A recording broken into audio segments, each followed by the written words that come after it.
families move. Families move. We've always moved since memory began. Humans move like gray whale families move, like Arctic caribou, like Chapman Elementary chimney swifts move. Every September, hundreds of families on cozy blankets cheer Chapman Elementary swifts. Thousands and thousands spew out of that school's tall stack, chattering in a mix of English and Spanish, eager to get down to sunnier Mexico. Bigger bugs, too. All ambitious families move across our Earth's well-worn face. We have all always moved. And yet many Portlanders are fonder of fins and feathers moving than of other folk moving among us. Salem's city limits used to determine where black men could not sleep at night. Oregon's border used to map where Filipinos could marry white ladies from where we could not. Where Chinese could own laundries, where white men could own slaves. So the topic of immigration justice is really broad. I'm going to talk about what we do at our organization and how we strive to make immigration justice a reality. So at the Immigrant Rights Project, we work specifically at the intersection of criminal law and immigration law, something that has come to be called crimmigration, right? In the narrowest sense, and what our daily work consists of, crimmigration involves analyzing the immigration consequences of pleas and convictions. And we're actually funded by the state of Oregon to provide this service to public defense providers. So props to Oregon for being one of the states that does that. And they do that because in 2010, the Supreme Court found that the failure to give this advice violated a defendant's Sixth Amendment right to effective assistance of counsel. That's how important it is. This advice is critical because seemingly minor offenses can have devastating consequences. For example, I once had a client who entered the United States as a refugee from Iraq, and she later obtained her green card. And then one day she was at the store, and she was buying some hair barrettes for her granddaughter, and she was standing in line at the register waiting to pay when she got a phone call. And the phone call was telling her that her son in Iraq had just died in a car bombing. And she was understandably in shock and devastated, and without even thinking, she walked out of the store with the barrette still in her hand. Security stopped her, they called the police, and she was charged with theft. She was so ashamed of having been arrested that she just pled very quickly to get it over with, not realizing that that petty theft conviction actually made her deportable from the United States. In a very broad sense, crimmigration refers to the criminalization of migration itself, increased immigration, detention, and use of private prisons, criminal prosecution and subsequent family separation at the border, and a deportation process that one immigration judge compared to holding death penalty cases in a traffic court setting. And I think that's an accurate description. For an immigrant who is undocumented in the United States, who's lived here for a long time, I think the most common trigger for removal or deportation proceedings is usually some kind of adverse or negative contact with local law enforcement. Again, even if it's for a minor offense. And so this is really where we do our core work. And then we also do communications and public education. And this part is very challenging for us. It's challenging because many folks find it difficult. We don't serve a population that traditionally has been very popular or gets a lot of sympathy, non-citizens, immigrants who've been accused of crimes. And we find that people can have trouble thinking about an individual in two ways, as both a criminal and an immigrant with a family and a future and a stake in our communities. And too often, I think the conversation gets to be about deserving versus non-deserving immigrants, and we really push against that. You know, even Obama said about his immigration enforcement policy that it was about felons and not families. But of course, we all know that felons have families too. This sort of interweaving of the criminal justice system with immigration system serves a lot of purposes. One of the main ones is to stigmatize immigrants and to place immigrants in a category of others that makes it much more easy to eliminate rights, fracture communities, and deport really masses of humanity. One of the things that folks who work in this area know by heart, but many folks may not, is that when you're placed in deportation proceedings, there is no guaranteed right to an attorney. So immigration law is commonly known as like the most complicated body of law, perhaps more complicated than the tax code. And yet someone can be deported from a country they've lived their entire lives without ever having an attorney stand beside them. Not even children who can be placed in deportation proceedings are guaranteed an attorney. It is. So we were actually, lucky that Multnomah County and the city of Portland dedicated a significant amount of funding to get a pilot program launched here at Portland Immigration Court to provide attorneys to folks who don't have them. Really what we're seeing under Trump is an all-out assault. And I want to back up for a moment and add an additional frame to the crimmigration frame that Aaron provided, and that's one of racism. Many folks, you hear people say, well, my ancestors, particularly us white folks, love to say, well, my ancestors came here the right way. They came here, my parents came here, my ancestors came here legally.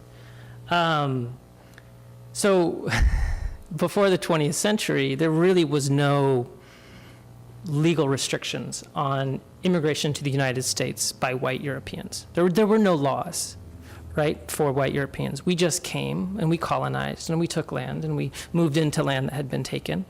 And so our immigration stories are very, very different. The very first laws of immigration, if you look in the Constitution, it says nothing about immigration. The Constitution talks only briefly about naturalization, and that's the part that Trump doesn't like, right? The part about birthright citizenship. But it really says nothing about immigration.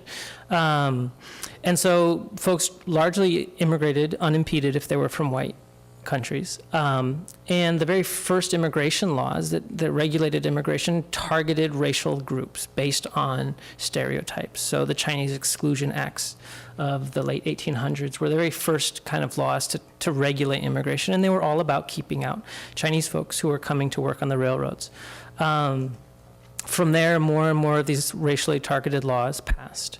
An immigration system explicitly at this point designed to create and maintain a white majority.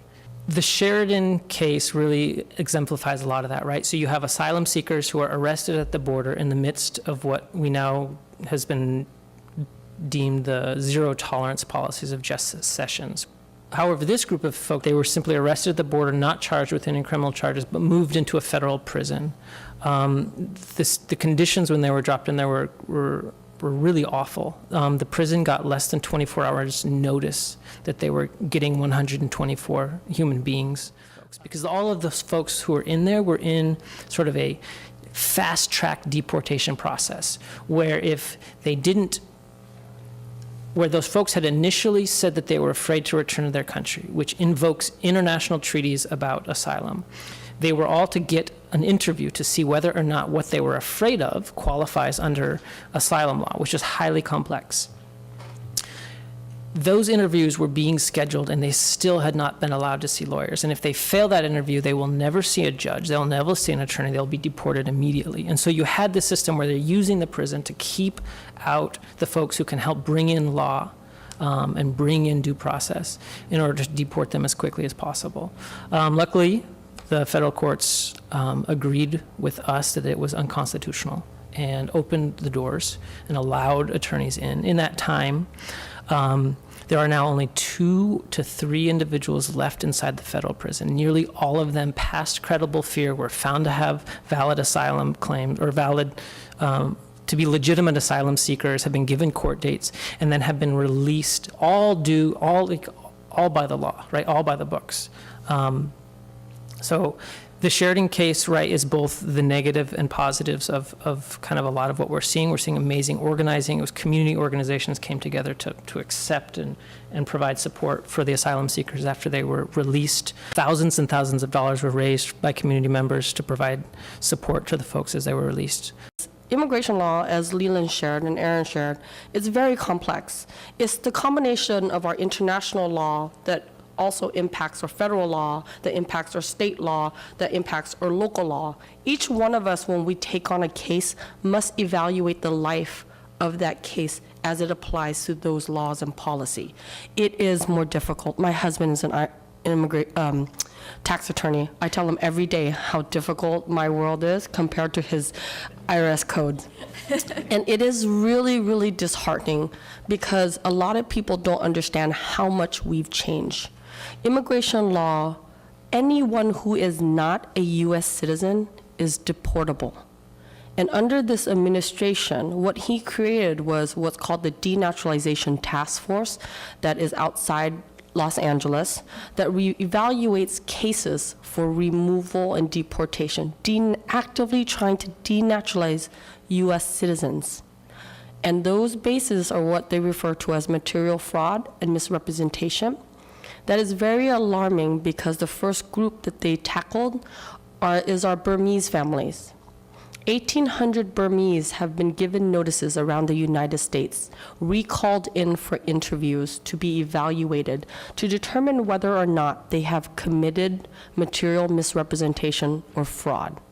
If you're a green card holder, you're deportable. If you're a U.S. citizen, you can be denaturalized, right? Then you have all of these other letters of the alphabets. My world, I deal with the U's for victims of violent crime, SIJS for children who've been abused, abandoned, neglected, the T visa for women, children, men who have been enslaved, captured, forced into commercial sex trafficking. My world is not a pretty world. And then I have all the other alphabets that I must analyze because as Aaron knows, they do what commits survival theft because their perpetrator is forcing them to prostitute or sell drugs. That is survival because their pimp is forcing them to do that or their trafficker. But they're treated as criminals, right, through a judicial system. Our systems don't always talk. And as much as we want to collaborate to make things work, my world, my advocacy for the last 20 years has been working with our federal law enforcement, or state law enforcement, or state systems, or federal systems to look at how those chain of commands and those laws and policy actually intersect to protect every individual going through that process. Because as Aaron mentioned, just because someone has a rap sheet, you must go beyond that rap sheet. Because that person standing before you may have been forced into slavery for the last 38 years. Or a boy who was picked up in Honduras and forced to sell drugs on the street by his trafficker or his pimp. We have to evaluate our systems as how it is truly impactful in our communities. In Oregon, 10% of our families are immigrants, 10%. And I want to tell you that most of our families come from what's called mixed status families. So you may have a mom that's a US citizen, a father that's a green card holder, a child that's undocumented. We don't say the word illegal. That no one is ever illegal. Human migration is not about being illegal, it's about being undocumented. And then you have all these other folks who are in what we call pending status, like the Nicaraguans or Cubans. Because of what's happened in their home country, they have to seek protection. So they're given what's called temporary protective status inside the United States. And then we have our DACA. And I want to share with you that DACA is in a state of review. That can be taken away any time. We have a lot of DACA, 12,000 just in our metro area. We must evaluate how that will impact all of our kids. They're not kids anymore. They're some of your firefighters, they're your police officers, they're your teachers, your nurses, your lawyers. So, I don't quite know how to humanize the complexity of these legal and structural issues, these systemic institutional problems that seem to put barriers in front of folks who just love this country. When I grow up, and still today, our elders cry when they talk about Yanks. Those were skinny country boys named Stinky and Red and Dakota and Brooklyn and Detroit. And they freed our country from our enemy, Imperial Japan. And then they rebuilt our schoolhouse to stay forever. We have a schoolhouse that keeps blowing over because we have typhoons and earthquakes and volcanoes where we come from. And this concrete building is still there. With the leftovers, those skinny country boys built a playground for us. They treated our women with respect. They gave us chocolate bars. We love Yanks. So I don't know where this idea came from that we are somehow threatening to this way of life. Oh, no, we come here to shop. If you ever go to Washington Square in the weekends or her Clackamas Town Center, oh my gosh, there's not an English speaker in the mall because they've worked so hard all week and now they're spending. We are more America, I think, than people give us credit for, and we have lots of credit. Portland is now 1 in 5 foreign-born. So if you look at a Starbucks line or a Safeway line, 1, 2, 3, 4, foreign-born. 1, 2, 3, 4, foreign-born. This is not a racial thing. This is not an ethnic thing. This is just the thing we are. Undocumented immigrants in Oregon paid $80.8 million in state taxes. In 2014, DACA recipients estimated was $20 million, and immigrant-led households was $1.7 billion. Families have been separated at the border for a long time in various ways. We really saw that that serious and chaotic situation of family separation after there was the zero tolerance policy. And so what was really happening was a former Attorney General Sessions said, we're going to have this zero tolerance policy for people who are trying to enter the United States unlawfully. Illegal entering unlawfully is a federal misdemeanor. It's like the lowest misdemeanor. It's like the equivalent of reckless, not even like a parking ticket or something in other law. But we're going to criminally prosecute that. And so once you put someone into criminal proceedings, your child can't be with you. And that's really what was causing the family separation, was this criminal prosecution at the border. And that has slowed down. But of course, what we're seeing it being replaced with, and we're seeing more detention centers being built for families. And I would just say that family detention is not an okay alternative to family separation. I want you guys, hopefully leaving here, to feel that you've got some knowledge.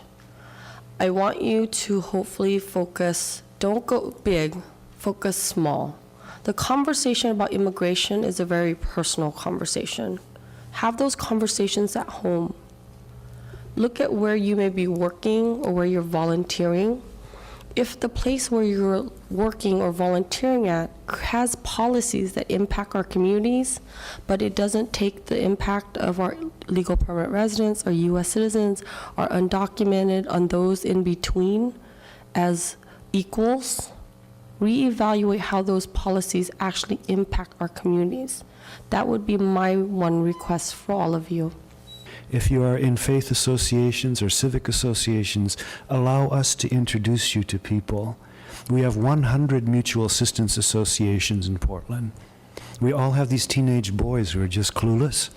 And we have these young women who are just ready to rock and roll because they're set free all of a sudden. And we're encouraging them to be educated, get a driver's license. If you would like to mentor these kind of young people, you will be so proud of them, I promise you.